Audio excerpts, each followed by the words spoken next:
Assalamualaikum warahmatullahi wabarakatuh.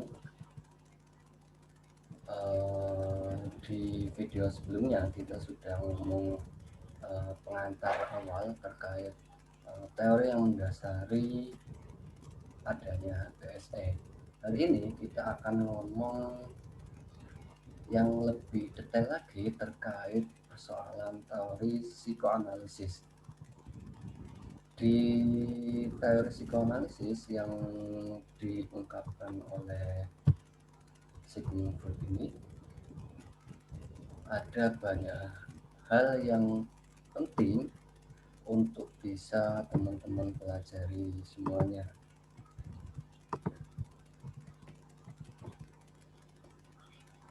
Ya, kita masuk pada psikoanalisis. Kalau kita ngomong psikoanalisis, ini ada asumsi yang mendasari adalah bahwa sikap dan perilaku yang membentuk kepribadian manusia lebih banyak dipengaruhi oleh aspek individu dan aspek dari sistem yang lebih kecil. Jadi di teori psikoanalisis ini sebenarnya lebih dominasi pada aspek pribadi individu semata. Ini kita ngomong di teori psikoanalisis. Yang kita tahu Sigmund Freud ini dalam teori psikoanalisis ini ada tiga struktur kepribadian, ada tiga hal yang perlu teman-teman pahami, ya ID, ego, dan super ego. Apa itu dari tiga aspek itu? Mari kita perdalam lebih jauh. Di aspek ID ini adalah aspek kepribadian yang sepenuhnya sadar dan tergolong perilaku yang bersifat nurani dan primitif. Aspek ID ini sebenarnya lebih kepada bawaan naluri, sifat-sifat naluri manusia. ID ini lebih condong pada persoalan-persoalan pribadi manusia, nafsu, terus kemudian pengen menang, pengen ini dan lain sebagainya. Nah, di sifat yang kedua ini atau kepribadian yang kedua ini lebih condong kepada filter atau yang menyeimbangkan antara ID dengan superego. Ini ego itu bekerja dengan berlandaskan prinsip realitas, di mana pemuasan keinginan ID dicapai melalui usaha dan cara-cara realistis dan dapat diterima dengan baik secara sosial. Jadi ketika kita ngomong ego ini sebenarnya sudah filterisasi antara ID dengan superego. Nah, di superego ini lebih kepada aspek eksternal. Superego ini mencakup berbagai peraturan, standar perilaku yang diharapkan masyarakat, mengikuti peraturan yang menimbulkan perasaan bangga dan lain sebagainya. Ini lebih kepada aspek eksternal di luar diri pribadi kita sebagai manusia.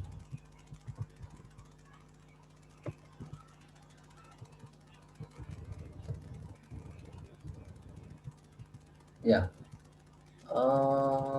ID ini kita lebih condong kepada yang terapan, kita arahkan ke terapan. Ini lebih kepada dorongan-dorongan pemuas kayak makan, seks dan lain sebagainya. Terus yang kedua ego ini lebih berorientasi pada kenyataan, terus memungkinkan orang untuk melihat lingkungan secara realistis. Terus yang ketiga ego ini memungkinkan seseorang mencapai keseimbangan. Yang keempat ini kerja kombinasi kesadaran dan ketidaksadaran dalam adaptasi. Terus kalau kita ngomong super ego ini dorongan yang berasal dari luar individu, jadi dari sisi eksternal yang tadi saya sampaikan. Terus berisi nilai-nilai dan aturan-aturan yang berfungsi untuk mengendalikan budi. Jadi antara ID dengan super ego ini, di tengah-tengahnya itu ada ego yang dalam hal ini untuk mencapai keseimbangan.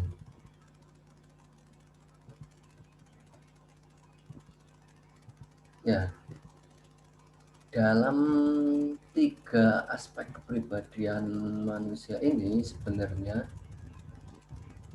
ketika manusia itu punya naluri, hasrat dan lain sebagainya itu akan mempertimbangkan super ego. Saya nafsu pada seseorang, saya pengen makan A, B, C, D, saya pengen makan chicken dan lain sebagainya, itu akan mempertimbangkan super egonya. Mempertimbangkannya gimana? Keputusan saya makan atau tidak makan chicken itu adalah filter dari aspek eksternal dari keinginan saya pengen makan chicken misal, terus kemudian dengan aspek luar, di luar saya, apakah saya punya uang, terus kalau saya makan chicken nanti kemudian orang lain gimana, kalau saya makan chicken sendirian nanti di lingkungan sekitar saya, teman saya yang di samping saya ini, teman saya yang di samping saya ini akan menganggap saya seperti apa dan lain sebagainya.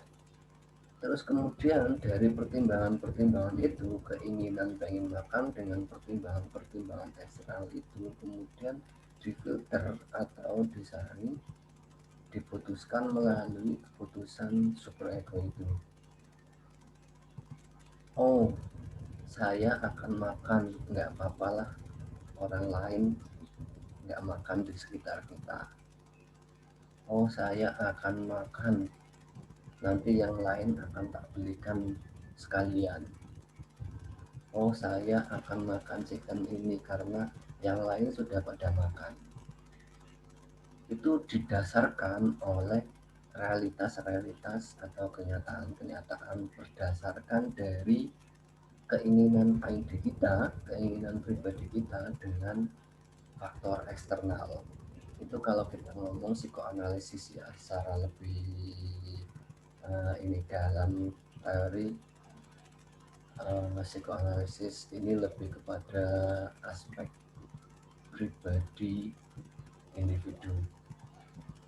Itu terkait teori psikoanalisis.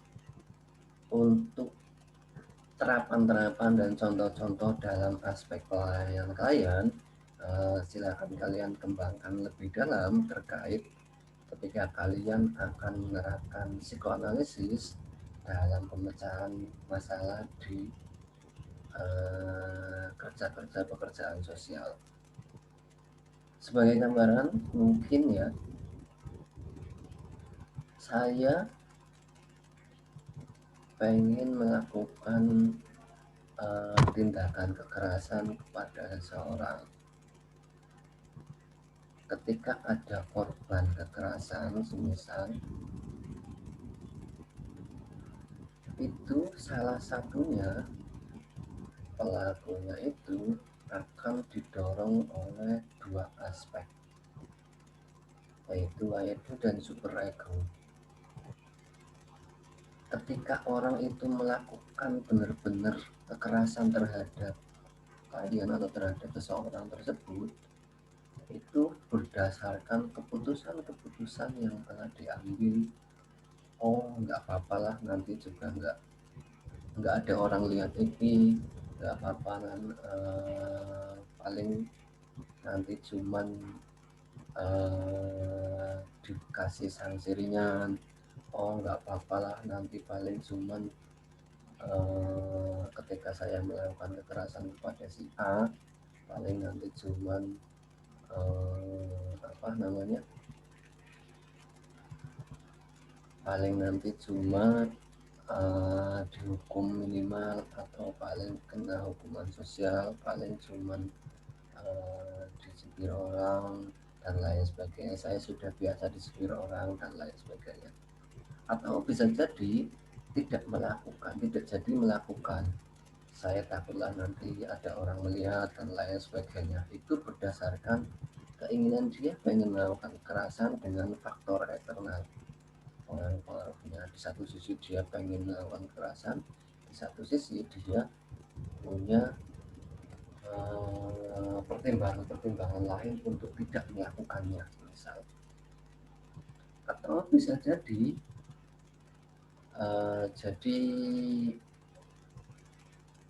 faktor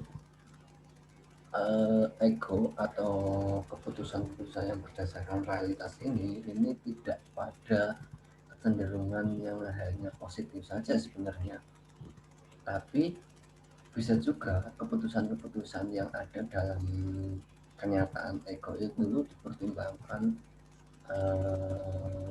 itu melalui hal-hal yang negatif juga.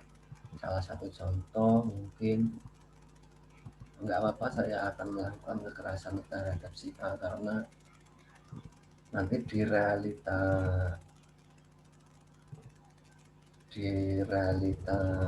nanti masyarakat atau komunitas saya akan menganggap saya sebagai orang yang hebat. Saya bisa memperlakukan dia, memperlakukan ABCD yang tidak semua orang bisa melakukan. Itu pertimbangan-pertimbangan negatif dari super ego, lingkungan eksternal, yang tidak semua nilai-nilai positif yang akan diambil sebenarnya, tapi juga ada nilai-nilai yang negatif yang diambil oleh pribadi manusia dalam mempertimbangkan keinginan-keinginan yang ada dalam ID, keinginan-keinginan nurani. Itu sekian dari saya. Jangan lupa terus perdalam persoalan-persoalan ini, karena tidak hanya kita akan ngomong aspek psikososial atau psikoanalisis saja, tapi masih banyak yang perlu kita pelajari. Sekian, assalamualaikum warahmatullahi wabarakatuh.